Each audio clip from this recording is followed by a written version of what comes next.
Bonjour, dans cette vidéo, on s'intéresse à la notion de second degré, et en particulier de polynôme du second degré, qu'on appelle aussi trinôme, et de racine. Qu'est-ce qu'une racine? À travers un petit exercice que je vous laisse lire, on a trois fonctions différentes, et on vous demande de montrer que ce sont des trinômes, des polynômes du second degré, dans un premier temps, puis après on vous demande de montrer que 1 est une racine évidente de P1. Donc qu'est-ce qu'une racine, et puis comment on fait quand on vous en donne une, pour vérifier qu'elle l'est bien. Donc c'est vraiment des questions importantes, fondamentales, et plutôt faciles. Alors je vous rappelle déjà qu'un polynôme du second degré, c'est une fonction qui est écrite sous la forme P de x ou f de x ou P1, pourquoi pas, ça n'a pas d'importance, égale à un certain nombre multiplié par x carré plus un deuxième nombre multiplié par x plus un dernier nombre qu'on appelle constante. Donc le but, c'est simplement de dire qu'on a cette forme-là et puis de donner la valeur de petit a, la valeur de petit b et puis la valeur de petit c, sachant que ces valeurs peuvent être réelles, c'est-à-dire prendre des valeurs positives, négatives, à virgule, avec des racines, des fractions, enfin peu importe. Donc c'est vraiment de la reconnaissance de forme. Et bien c'est parti, on y va, n'hésitez pas à mettre sur pause si vous le voulez, puis autrement la correction dans quelques secondes. Donc P1 est un polynôme du second degré, car en fait il est de la forme ax carré plus bx plus c avec petit a qui vaut quoi?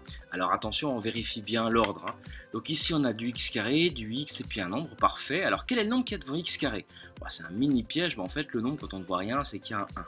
Donc petit a ici il vaut 1. Petit b, que vaut-il? C'est le nombre qu'il y a devant x, sans le x, hein. Donc on voit qu'il y a un 5 mais aussi un moins 1. Donc rien ne dit que le petit b ne peut pas être égal à un négatif. Donc ça c'est pareil que plus moins 5x ou moins 5x. Donc le petit b il vaut moins 5.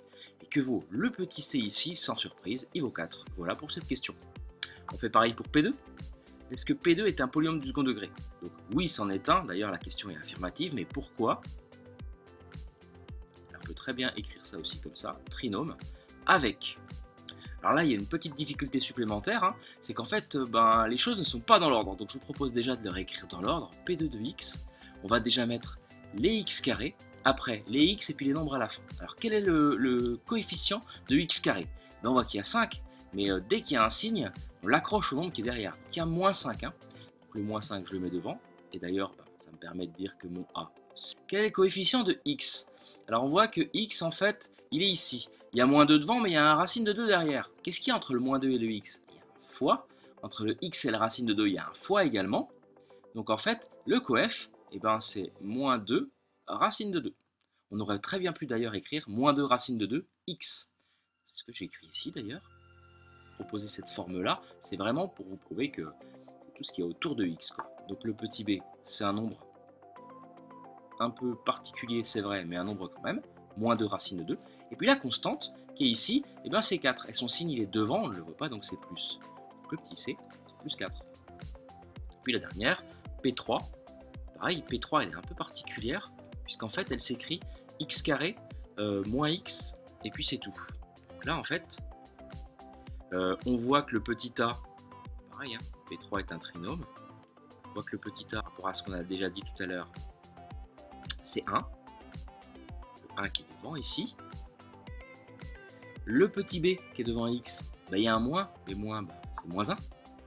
Petit b vaut moins. Et le petit c, où est-il? On ne le voit pas, on peut très bien rajouter au bout un plus 0 qui ne change rien.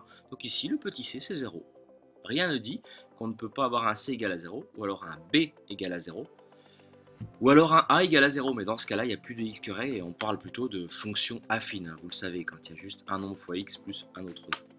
Voilà pour cette première question. Donc il suffit juste de trouver petit a, petit b, petit c. Ce sont les nombres devant x carré, x et puis la constante. Et éventuellement avant, il faut organiser un peu les choses pour y voir plus clair. Deuxième question, comment fait-on pour prouver que 1 est une racine? Alors qu'est-ce qu'une racine? Une racine, c'est un nombre qui, quand on l'injecte dans le polynôme, fait 0, toujours 0. Alors ça veut dire quoi injecter? Vous remplacez tout simplement x par 1. En fait, vous calculez l'image de 1 et vous devez montrer que c'est 0. Derrière le mot racine, il y a ça. Alpha et racine, ça veut dire que P de alpha, ça fait 0. Donc il suffit juste de vérifier que P1 de la valeur qu'on me donne, ici la valeur, c'est 1, on me la donne, ça fait 0. Allons-y, montrons-le. Alors il ne faut pas se tromper de polynôme, hein. P1 c'est le premier. Donc ça fait 1 au carré, moins 5 fois 1, 1 au carré. 5 fois 1, plus 4. 1 au carré, ça fait 1. Moins 5 plus 4. Et 1 moins 5 plus 4, je vous laisse vérifier que ça fait bien 0. On en conclut que 1 est bien une racine, parce qu'il y en a peut-être d'autres, hein, une racine de P1. Et le but de ce chapitre, ça va être de déterminer toutes les racines d'un polynôme sans qu'on nous les donne. Donc on va les deviner. Et surtout, ces racines, elles ont un intérêt. Elles ont un intérêt par rapport à la courbe et au polynôme. Elles sont très importantes. Donc voilà, la suite, c'est pour bientôt. À bientôt!